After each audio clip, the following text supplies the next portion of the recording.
Welcome to our channel legal दोस्त by UB media. मित्रों, मैं गिरीश पटवर्धन। मैं आज आपके साथ एम्प्लॉयज कॉम्पेंसेशन एक्ट, जिसका पहले नाम वर्कमैन कॉम्पेंसेशन एक्ट था, उसके बारे में बात करने जा रहा हूँ। ये जो अधिनियम है ये 1924 में बनाया गया था। अंग्रेजों के ज़माने का कानून है और आज तक लागू है। इसमें समय समय पर बहुत सारे संशोधन हुए हैं और उन संशोधनों के बाद श्रम न्यायालयों में या जो आयुक्त होते हैं, इस अधिनियम के अंतर्गत नियुक्त आयुक्त होते हैं, उनके यहाँ पर इसके अंतर्गत ढेरों मुकदमे लगते हैं। आज हम इसके बारे में थोड़ी सी बात करेंगे।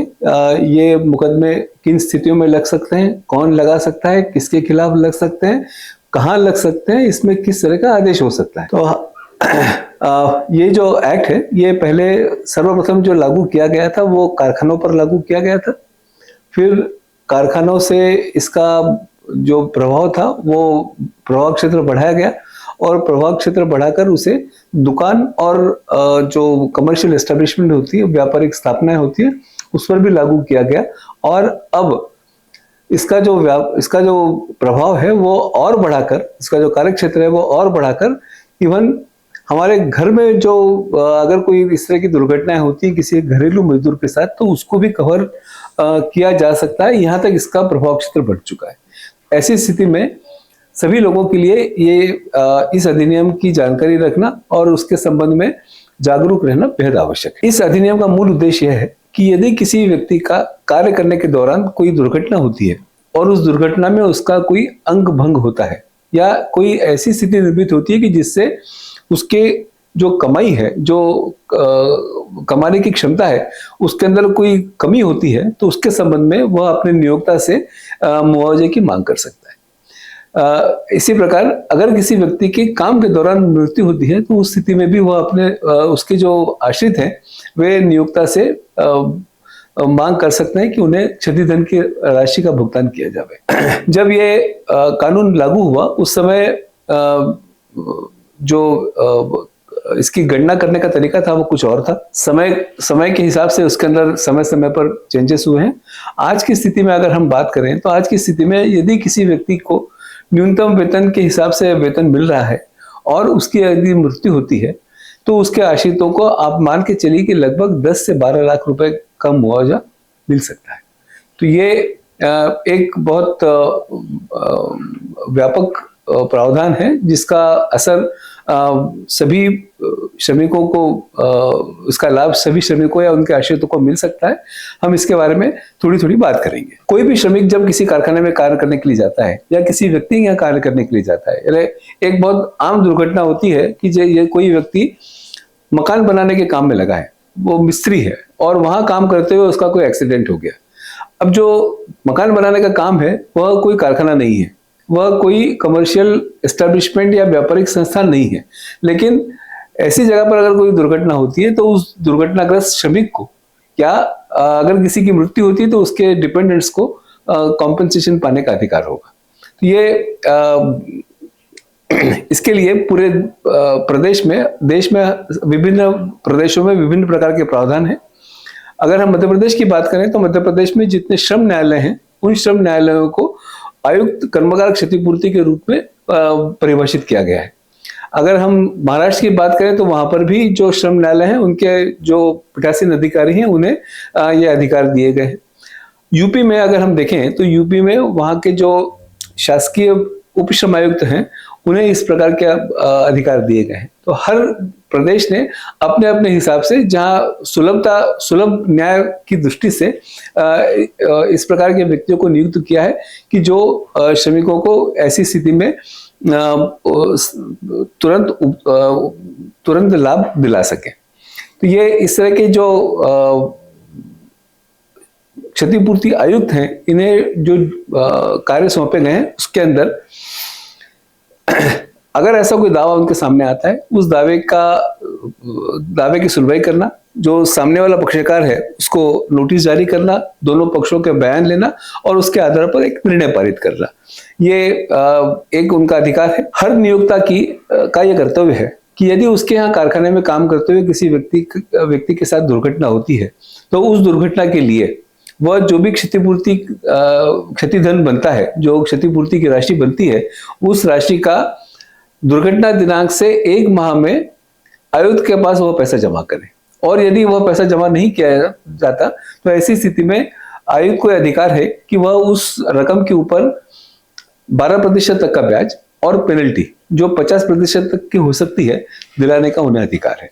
तो इसलिए ये जो कर्तव्य है जो हमारे इस अधिनियम के बनाने कर्ता धर्ताओं ने जो बनाए हैं, उसके अंदर एक इनबिल्ट प्रावधान बना दिया है कि यदि कोई व्यक्ति चूक करेगा, कोई नियोक्ता चूक करेगा, तो उसे उसका खामियाजा भुगतना पड़ेगा। जिस व्यक्ति के साथ दुर्घटना हुई है वह व्यक्ति जो कर्मकार प्रतिकर आयुक्त है, यानी जो मैंने जैसा आपको बताया कि मध्य प्रदेश में श्रम न्यायालय है और यूपी में सहायक श्रम आयुक्त या उप श्रम आयुक्त हैं, इनके सामने एक दावा प्रस्तुत कर सकते हैं। उस दावे के आधार पर सूचना पत्र जारी होता है जो नियोक्ता है उसको। यदि 2 व्यक्ति हैं, यानी मुख्य नियोक्ता कोई और है और उसने किसी ठेकेदार के माध्यम से किसी को नियुक्त किया हो, तो वो ठेकेदार, ये दोनों उसमें पक्षकार होंगे। उन्हें दोनों को सूचना पत्र जारी होगा। उस सूचना पत्र के आधार पर वे न्यायालय में उपस्थित होंगे, जो उनका कहना होगा बताएंगे और उसके आधार पर दोनों पक्षों को सुनवाई का मौका देकर उनकी साक्ष्य ग्रहण कर आदेश दिया जाएगा।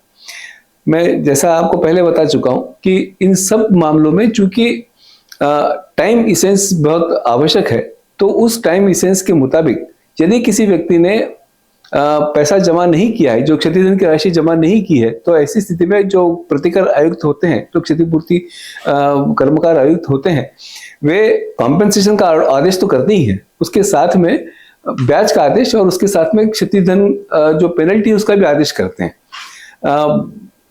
तो ये इस आदेश के खिलाफ जो अपील का प्रावधान है वह अपील होती है माननीय उच्च न्यायालय के समक्ष।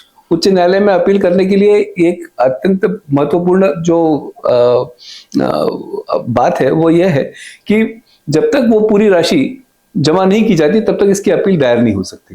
यानी अगर किसी व्यक्ति के पक्ष में कोई आदेश है तो उस आदेश का पालन ऑटोमेटिकली स्वयमेव हो जाता है, इस प्रकार से कि वो राशि जमा किए बगैर उसकी अपील ही नहीं हो सकेगी।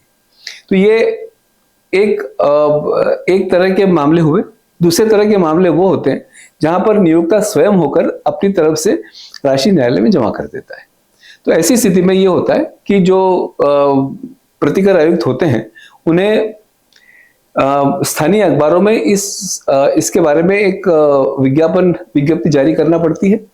वो विज्ञापन प्रकाशित होता है। उस विज्ञापन में यह बताया जाता है कि अमुक व्यक्ति की मृत्यु होने की वजह से उसके जो क्षतिधन की राशि है वह न्यायालय में जमा की गई है और उसके लिए जो भी उसके आश्रित हैं, यहाँ पर ध्यान देने की बात यह है कि वर्कमैन कॉम्पेंसेशन एक्ट या एम्प्लॉइज कॉम्पेंसेशन एक्ट आश्रित की बात करता है, लीगल एयर की बात नहीं करता।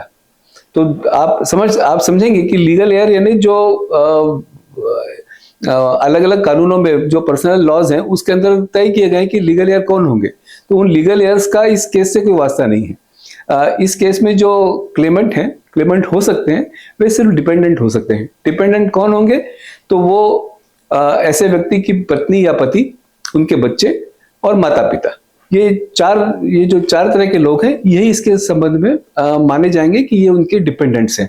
बाकी लोगों को डिपेंडेंट नहीं माना जाएगा। तो ये उन लोगों का अधिकार होता है कि वो श्रम न्यायालय के जो आयुक्त है उनके समक्ष जाए, अपना क्लेम प्रस्तुत करें और उस क्लेम को देखने के बाद जो आयुक्त महोदय हैं वो आदेश करते हैं कि ये जो राशि जमा हुई है, यह राशि सामान्यतः 10 या 12 लाख के आसपास होती है। तो वो जो राशि जमा हुई है वह राशि का वितरण किस प्रकार से किया जाए। अगर पति पत्नी है और बच्चा है तो बच्चे के भविष्य को देखते हुए सामान्यतः जो आयुक्त महोदय होते हैं वे आदेश करते हैं कि बच्चे के लिए एक बड़ी रकम जो है वो उसके वयस्क होने तक बैंक खाते में रखी जाए और बाकी राशि जो है उसका वितरण किया जाए या पूरी राशि बैंक खाते में रखी जाए और प्रत्येक महीने में उसे ब्याज मिल सके, इस तरीके की व्यवस्था की जाए। ये पूरे तरीके से विवेक होता है जो आयुक्त होते हैं उनका। आयुक्त इसके आधार पर अपना निर्णय करते हैं और इसके अंदर सामान्यतः कोई विवाद की स्थिति बनती नहीं है। कभी कभी विवाद की स्थिति इस तरह से बन जाती है कि पत्नी कहती है कि पूरा अधिकार मेरा है, माता पिता कहते हैं कि हमारा है। ऐसी स्थिति में आयुक्त का दायित्व होता है कि वो सभी जो डिपेंडेंट है उनके बीच में सामंजस्य बनाते हुए समान रूप से राशि का वितरण करें।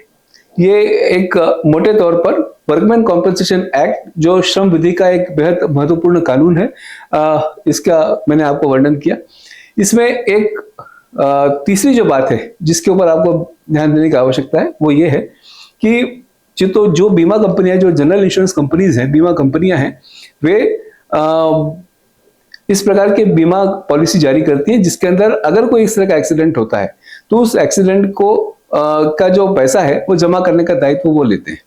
तो ऐसी स्थिति में नियोक्ता के पास वो अधिकार है कि अगर इस तरह की कोई पॉलिसी उन्होंने ले रखी है तो उस पॉलिसी के आधार पर वो बीमा कंपनी से कह सकते हैं कि चूंकि एक्सीडेंट हुआ था तो इस एक्सीडेंट के संबंध में जो बीमा जो क्षतिधन की राशि है वो जमा करने का काम वो करें। ये एक तीसरा एस्पेक्ट है और ये एक बेहद महत्वपूर्ण बात है। अगर ऐसा कोई बीमा है तो उस स्थिति में भी जो पेनल्टी और ब्याज, इन दो राशियों के भुगतान का दायित्व इसके बाद भी नियोक्ता का, जो मुख्य नियोक्ता है उनका रहेगा। उसका वरण, उस दायित्व का वरण बीमा कंपनियां नहीं करती हैं। तो ये एक मैंने संक्षिप्त में आपको वर्कमैन कॉम्पेंसेशन एक्ट या एम्प्लॉइज कॉम्पेंसेशन एक्ट के बारे में आपको बताया है। आप अगर इसके संबंध में कोई प्रश्न हो तो यूबी मीडिया पर जो यूट्यूब है उस पर आप पूछ सकते हैं, उनका निराकरण का प्रयास किया जाएगा। धन्यवाद।